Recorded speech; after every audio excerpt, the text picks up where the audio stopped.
The crack of breaking would split the storm-soaked forest. Not thunder. Not lightning. Something closer. Heavier. Ranger Eli Navarro froze mid-step as rain hammered the forest floor, each drop striking with weight. For a breathless second, the forest held still, then another sound tore through the storm. Closer. Heavier. Violent thrashing rising from the creek below. Then came a third sound. Sharper this time. Another crack. Somewhere upstream. As if the storm wasn't finished choosing what to break. Eli ran. Mud sucked at his boots as he cut through the trees. At the bend in the creek, floodwater boiled brown and fast. The dam appeared in fragments first. Loose branches, torn reeds, then the sagging, half-submerged hole. And there, pinned against the rushing water, was the beaver. A fallen oak limb crushed his hind leg at an angle that didn't belong to any living body. Blood clouded the water around him, thinning and vanishing as fast as it appeared. His flat tail slapped weakly against the surface, not to strike, just to stay afloat. His teeth chattered. Not in warning, not in anger, but in shock. The water climbed higher, licking at his chest, pressing harder with every second. Beavers didn't stay visible when they were hurt. They fled. They vanished. This one hadn't. He was trapped in the center of his life's work, the dam he built now holding him in place. The current shoved at his body. The limb pressed down. His breaths came fast, then uneven. This wasn't a rescue waiting to happen. It was a race against minutes. Eli dropped to one knee in the mud and keyed his radio. Rain drummed against his shoulders, soaking through his jacket, seeping cold into his skin. Navarro to dispatch, he said, forcing his voice steady. Adult beaver. Severe trauma. Pinned under a fallen limb. Still alive. The response came fast. Wildlife rehab en route. The storm began to ease, but the creek didn't. Water climbed higher around the beaver's chest, forcing his head up, stretching his neck just to breathe. Eli waded in and shoved at the oak limb. It didn't move. He braced and shoved again. Nothing. The beaver thrashed once, harder than before, then stopped. His breathing went shallow. His dark eyes stayed open, fixed on Eli, unblinking. Eli shrugged out of his jacket and slid it beneath the branch, easing pressure just enough to give the beaver room to breathe. He planted his boots wide in the mud, braced the limb with both hands and lifted.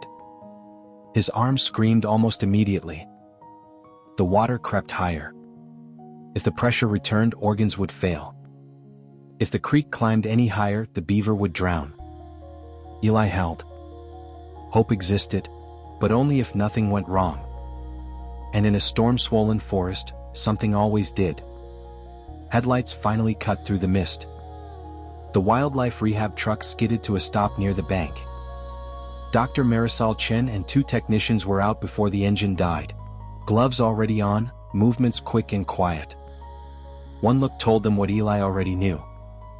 Marisol knelt in the water, fingers gentle but precise as she checked circulation. She paused, just a fraction too long, then looked up at Eli. "We can free him," she said, "but the leg isn't coming with him." No one argued.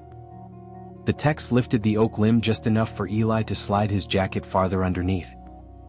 The pressure eased. The beaver gasped. Once, then breathed. Together, they eased him onto a board. He thrashed weakly, then went still again. Alive. Shattered. Rain thinned to a gray veil as they loaded him for transport. The creek rushed on behind them, already testing the weakened dam, indifferent to what had been taken or saved. Under surgical lights, the forest disappeared. Marisol worked in silence, hands steady, conserving what could be saved. Infection had already begun. Keeping the leg would mean losing him. Hours, maybe less.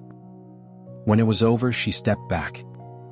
Keeping it, she said quietly, would have killed him. Recovery didn't come all at once. He woke groggy, teeth clicking softly, tail tapping once against the floor. He refused food. Then took a bite. Then another. Days passed. He learned the limits of his new balance, slid instead of standing, rested, tried again. The question followed him everywhere.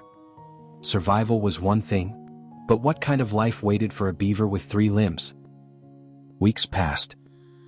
He dragged branches with his front limbs, adjusted angles, and used current instead of force. He fell, corrected, fell again. The enclosure filled with half-built shapes, crooked, imperfect, but intentional. Eli visited when he could. He stood back, said nothing. The beaver watched him. Sometimes, when Eli arrived, the beaver paused his work, not stopping, not retreating, just pausing.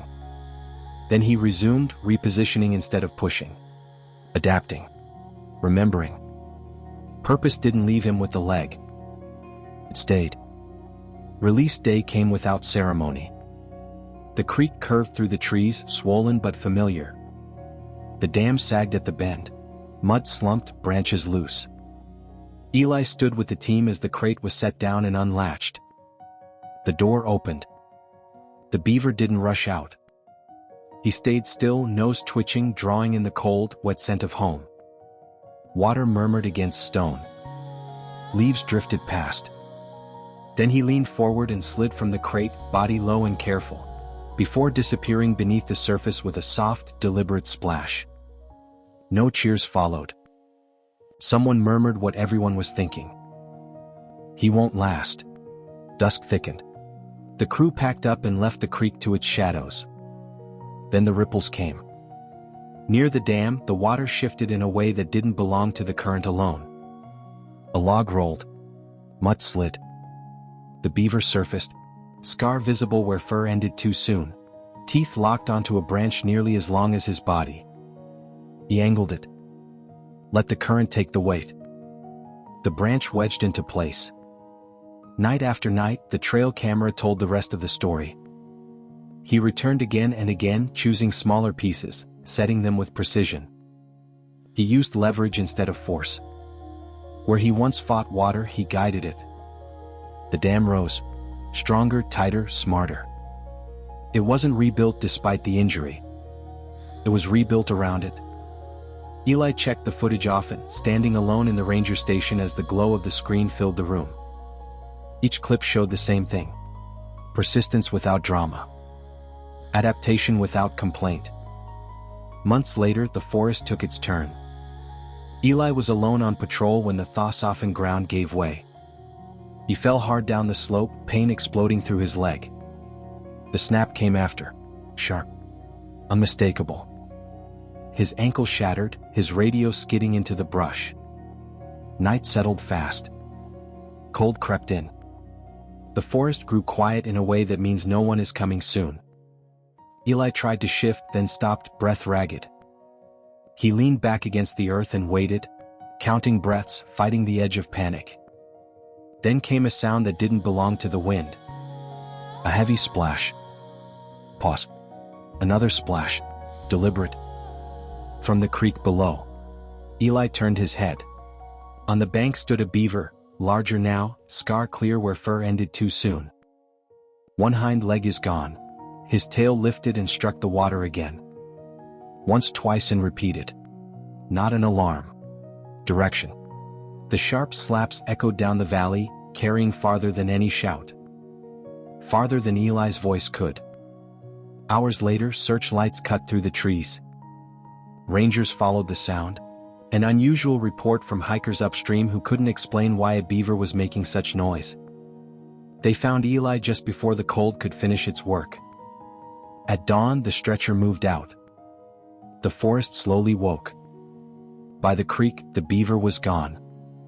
The dam stood firm against the current, holding fast in the pale morning light. No witnesses. No proof. No words exchanged. Just a life returned to balance. Because somewhere between survival and memory, a debt had been quietly kept.